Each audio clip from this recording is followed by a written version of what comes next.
Igbo Igbo kenekwana mono Igbo nwemno na ndị nwe. Just a quick one again, just to present. The premise of my conversation today is what I called religious disparity, especially from the people that are practicing pulpit banditry. What do I mean? Back then, because we are now coming to that time of the year where the churches will start telling their members and congregations to start preparing for the harvest. I remember, I think about 2 or 3 churches that we used to attend during my formative years. They do that every year towards November, towards December. You then get congregations coming to church to present a lot of gifts. We used to go with things like food, like, when I say food, like tubers of yam, bags of rice, loaves of bread, beans, you just name it, anything that you can think of, that you can conceive, that, people leverage on. You then see them in their drones, you see the plethora, you will see the barrage of gifts that people bring to church in the name of Thanksgiving. And then what happens to those? Some people will convert that to bazaar. I don't know if anyone is familiar with this word bazaar. Basically what they do is the things that you guys bring to church as a Thanksgiving, they will sell it out extortionately. Extortionately. Essentially, they sell it out on a higher price to you guys. Let's say I bring a bag of rice that I purchased for 60,000. During the bazaar, you see people bargaining. You see, some people will say 65, 70 like auction. So the highest bidder will buy it. The ones they don't sell, where does it go? It goes to pastor's house. The sales made from those items, where does it go? It goes to pastor's account. This is a case of calling dog a bad name just because you want to hang it. What do I mean? I will explain. When it comes to African spirituality, you know that people do go to deity to offer sacrifice, a gift, and all of that. When you just oppose the experience, in fact, let me tell you my experience. I visited a deity, a shrine recently, in the eastern part of Nigeria, one of the, top end shrine.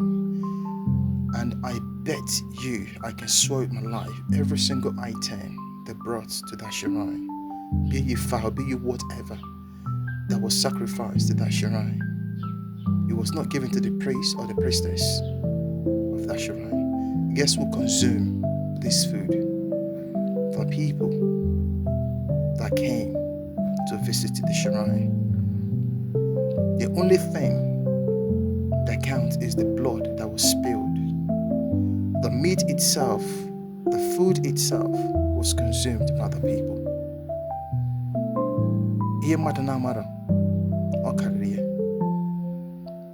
It is okay for you to take your gift to your pastor or to your church in the name of harvest, for them to put it and hoard it in their house.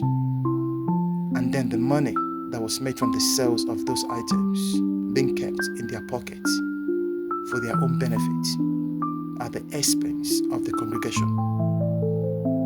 But it's not okay for somebody to go to the deity or the shrine in his fatherland, in the motherland, to appreciate them for the good thing that they have done. And when you just oppose the two experiences, because I have been there, I've lived it. The ones that is being taken to church belongs to the pastor. The sales belongs to the church, but eventually it gets siphoned to pastor's pocket. The leftover items belongs to the pastor and his family, or the associate pastor. They share it. They don't even share to congregation. Who are you? They don't give it. They don't even share nothing to congregation. And when it comes to African spirituality, on the contrary, every item that is being brought as a thanksgiving to the shrine, be it fowl, be it cow, whatever that they sacrifice. It's not even sacrifice, they offer it as a gift in a way of saying thank you. That thing will be consumed there by everyone present. It doesn't belong to one person. They share it. It's more or less like a community service, like a charity service. So of all this experience, of these two experiences, which one do you think is better? The one that one person hoard to himself, or the one that you brought and then everyone participates in the community spirit, celebratory atmosphere that people share and then make merry and then pray for you more. So clearly, these guys, they are taking us for a mug. This is what I call pure pulpit banditry. Collecting things, extorting things. That is extortion from people. When they buy it and then they bring it to church, you now resell it back to them, or you sell it back to someone else, a higher bidder, and then the money goes to where? To a single person's pocket. Unlike the other experience in African spirituality, where gifts are being taken to the shrine, because your church is your shrine. The shrine in my motherland is my church. Arisen Obin Nanobin name, that is my church. That is where I make my sacrifice. And every sacrifice is made. It's not eaten by the spirit or eaten by unknown people, or the akajiofo, or the priest or the priestess of that shrine. It is eaten and consumed by everybody that is present. That is communal spirit. That is community spirit. That is bonding. That is union. That is togetherness. So when you just oppose both experiences, which one do you think is better?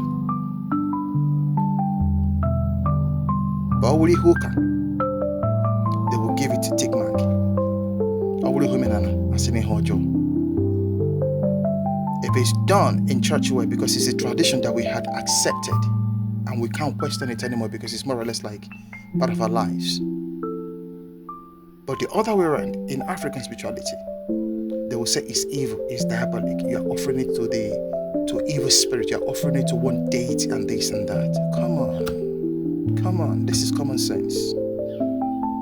You are ripping people off in the name of church. This is banditry. And you are condemning the one that even embrace communal spirit, the one that will share amongst the people in community, the ones that draw people together to enhance the unity, the oneness, the togetherness through that communal meal. You are condemning that one simply because you want to call a dog a bad name for you to do what? For you to skin it and to kill it, or for you to hang it. I think this is common sense. You can compare the two experiences and then make your choice. Decide which one is best. Here Manawo or the Nanebo would leave.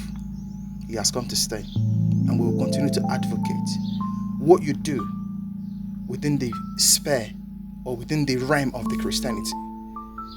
And it's okay when we do it within our own religious system. Even though we are not religious, you will condemn it. You say it's bad. Common sense. Atoro Omaro, Atoro Fiki, Omegene, Face Enofia. That's me done. It's your boy again, Yagazi. I come in peace. I wish you light, I wish you success, and then may the universe bless you all. I love you all, and I will definitely catch you on my next one. Tada, bye.